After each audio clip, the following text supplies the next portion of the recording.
Welcome to MCB Hope Network TV. I'm Pastor Andrew Columbia. Join us for a weekly program focusing on hope and healing for all who will listen. Why?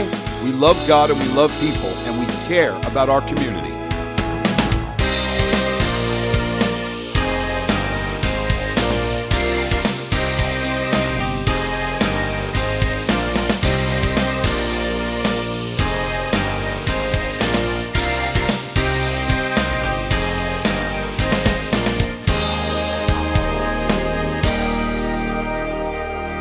Hello and God bless you. Welcome once again to MCB Hope Network TV. I'm Pastor Andrew Columbia, and I have my good friend, my guest, Geno, with me again. Geno, God bless you. Good to have you. Brother. We're going to do a great show today. We're going to talk about law enforcement and the stresses of law enforcement. What we're going to focus on is PTSD, critical incident stress, even suicide awareness and prevention. These are topics that are prevalent today in law enforcement. Both of us served, me as a former New York City policeman, you as a corrections officer, New York City corrections officer. No, Westchester County Department of Corrections. Sorry about that. Say that again. The Westchester County Department of Corrections. Okay, he served there. So we have experience in law enforcement, and there's certain stressors that officers have that people outside of that field can't relate to. That's correct. Because of that, the suicide rate is much higher with law enforcement. The divorce rate is much higher. Stress levels, sicknesses, all types of issues. Officers struggle.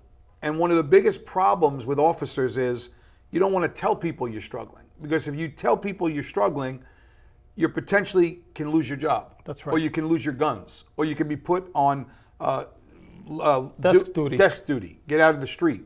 So guys don't want to share. They don't want to admit that they're hurting. So one of the things we've done through our church is start a support group, which you know because you're a part of it. That's right. For law enforcement. And we meet once a month on Monday nights. And the purpose is to allow officers to come, active and retired, no matter what branch of service. You could be law enforcement, fire department, EMS. We open it up to anyone. Even military guys have popped in there. That's right. The purpose of it is to allow them to come to a safe place where they know the people who are there understand the job and care about them.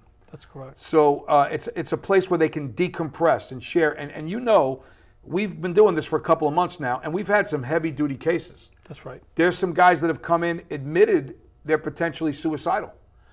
They struggle. And, you know, we've seen God move in this group, and it's starting to grow, which is a great thing. So I want to tackle some of these tough subjects and topics, but I want to go back to you personally, because part of your testimony has to do with the stresses of law enforcement and of life. That's right. So Geno, I'm going to turn it over to you once again and let you share the part of your testimony, which I think is extremely powerful, which is in regards to your law enforcement career. I'm a second generation correction officer at the Westchester County Jail. Okay. My father served for 25 years, and as he served, I followed in his footsteps. Okay. You know, not too many kids can tell you at 5 years old that they knew what they were going to do, but I did. You did. I saw my father. I was always admired him. Right. And, you know, to me, he was my hero, and I wanted to be just like him. Gotcha. You know, I remember him coming home with his uniform on and seeing him, and just, you know, this man was towering over me. Right. And, you know, and he was my dad. Sure. You know, and he had his gun, he had his Stetson, and I was always wanted to be like my dad. I can relate. My father was an officer too, so I could definitely relate. So keep going. So in 2004, I had an injury. Okay. That actually changed my whole life. I had an officer. I was on the emergency service unit. I worked ESU. Okay. I was a responder down at 9/11. Okay. You know, we went down there to do search and rescue. Wow. One of like a handful of officers from our department that went down. So I saw things that were, you know, horrible. Explain to the people watching. Maybe not everybody understands what ESU is. Tell us a little bit about that.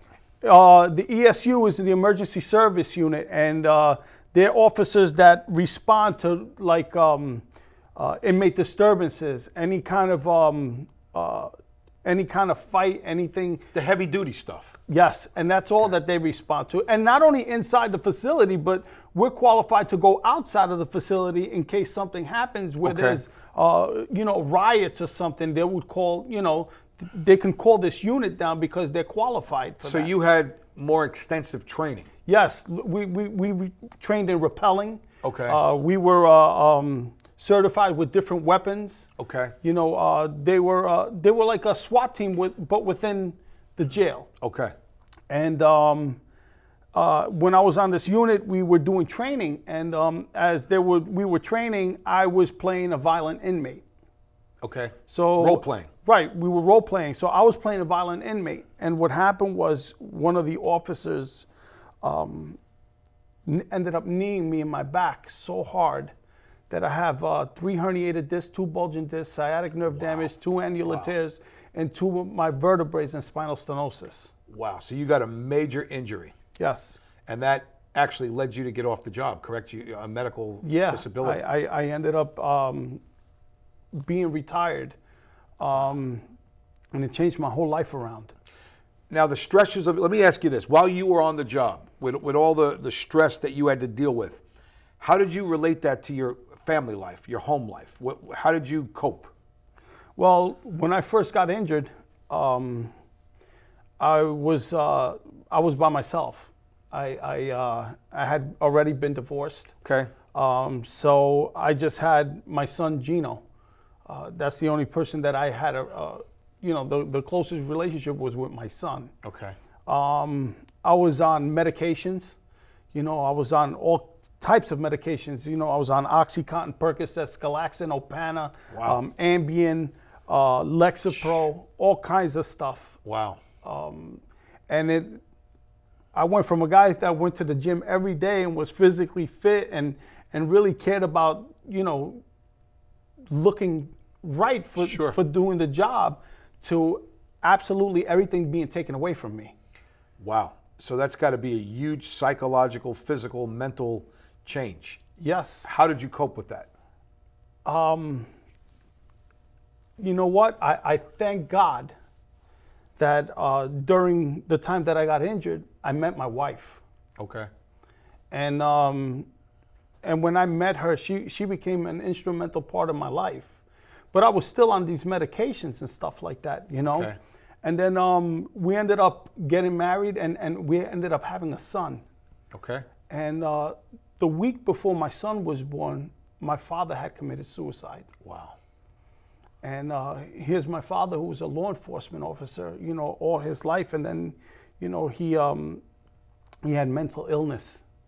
And in dealing with that mental illness, I didn't know how to deal with it because I didn't know about it. Wow. He didn't even tell you. Well, you know what? I could see it. Okay. And the things that he would do, like he would call me up and say things that didn't happen or didn't exist. And when I would tell him about it, and say, Dad, calm down, take it easy. Right. And made him refocus, he would cry. Wow. And the thing is, he never went and sought help. And so many, again, coming out of the law enforcement background, you have to have it all under control. You're the officer. You're the guy with the authority. You're the one who everybody goes to. You're the one who goes to help everybody else. It's very hard for someone who's trained in that mindset to get help or seek help. Now, especially years ago when we were on the job, and even before that, your father's time, they didn't have coping mechanisms. They didn't have classes like PTSD classes and critical, and they didn't have that then. No. So these guys, a lot of them, what they did, and even I did it when I was on, how you coped is you went to the bar. Mm-hmm. You went to work, then you went and you drank. And you drank your problems away, and you vented with your friends as much as you could, and then you started all over the next day. That was the process. But there was never any healing in that. It was just coping to be able to keep going. And so when I think about, what you just said about your father taking his life, even just leaving the police department when you've been a cop for 20, 25 years, your identity changes. That's correct. You go from being someone who's in a position of authority regularly, having a lot of interaction with people, good and bad, to now all of a sudden that authority's been taken, you're a regular Joe. So that in and of itself is something that you have to cope with and learn how to come out of. And if no one helps you with that, it's going to cause problems. I've heard of a lot of guys that have left the job. And, you know, even the statistics for life expectancy after guys retired, I know especially years ago, was not long. It was like a 10-year, even though cops do 20, 25 years and they retire basically young, they would die within 10 years because of the stressors, the effects of the job, the bad eating habits, sleeping habits, the anger, not dealing, knowing how to cope with decompress. All those factors lead to, unfortunately, what you just told me happened to your father. So, I mean, that's a horrible thing. How did that affect you? How did it affect me? I was angry with God. I'm looking at my son. My son's born a week to the day. My father died on June 19th. My son was born June 26th. Wow. A week to the day. So I remember looking at my son when my son was between 4 and 6 months old. And I'm looking at him and tears are just coming down my face. And I'm saying to myself, what kind of a father am I going to be to this kid? Wow. You know, and I remember my wife coming down the stairs and she took my son to her mother's house. And I went into my crawl space and I went and I got my shotgun and I was going to end my life. Really? Yeah. I had the shotgun in my mouth. I had my finger on the trigger. And then I screamed out, you know, I was just screaming. I was screaming, you're a coward, just do it. Your father did it, you're going to be the same. You know, wow. And I remember screaming with every fiber of my being, my God, help me. Wow. And as soon as I said that, Andrew, I never touched a drug from that day forward. Wow. I never touched a drug from that day forward. Let me ask you a question. What led you to doing that? I mean, your father did it. Obviously, it was extremely traumatic. It broke your heart. It changed your life. There's no doubt about it. You have a child, so now there's a life that comes in, and you know the responsibility and the weight of raising a child. What mindset were you in that brought you to that place where you put that shotgun to your head? I can't help this kid. What kind of a father am I going to be to this kid? What kind of a husband am I going to be to my wife? Wow. I felt worthless. I felt like damaged goods. Here I am. I'm limping everywhere. I'm dependent on drugs. This is after you retired and all that, right? You know, at this point, you know, this is my mindset. My mindset is I can't get out of this. Wow. So you were hopeless. Absolutely. Wow. Absolutely. And not only that, but you know what? When you're out of sight, out of mind, right? You know what it's like to have camaraderie with your old fellow officers. Absolutely, 100%. Now, can you just imagine? That's all stripped away from you now. Right. You know, I have no longer nothing in common with them. I don't even talk to them anymore. Wow. Because I'm out of sight, out of mind. So right. I felt isolated. I felt alone. I felt like I had no way out. Wow. And I felt like this was the answer. Wow. So you said something. You cried out to God. I did. And you said that after you did that, I never touched a drug again. You never touched a drug. Nope. So what else changed in your life after that critical incident, after that moment where you were desperate, you made a decision to take your life, obviously God intervened, you cried out to God, He stopped you, He touched you in a way, you gave up the drugs. Take me from that point. I went from being a drug user to a drug dealer. Wow. I started selling the narcotics that I had,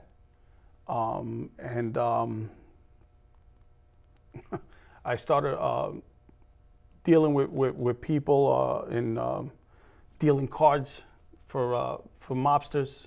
Wow. For guys that were street guys, you know.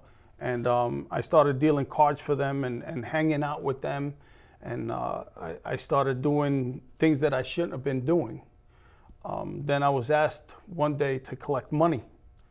And I went to go collect money. And God met me in the car. What do you mean? I went to a guy's house to collect money, $75,000. Wow. I knocked on the guy's door. So basically, let me stop you for a minute.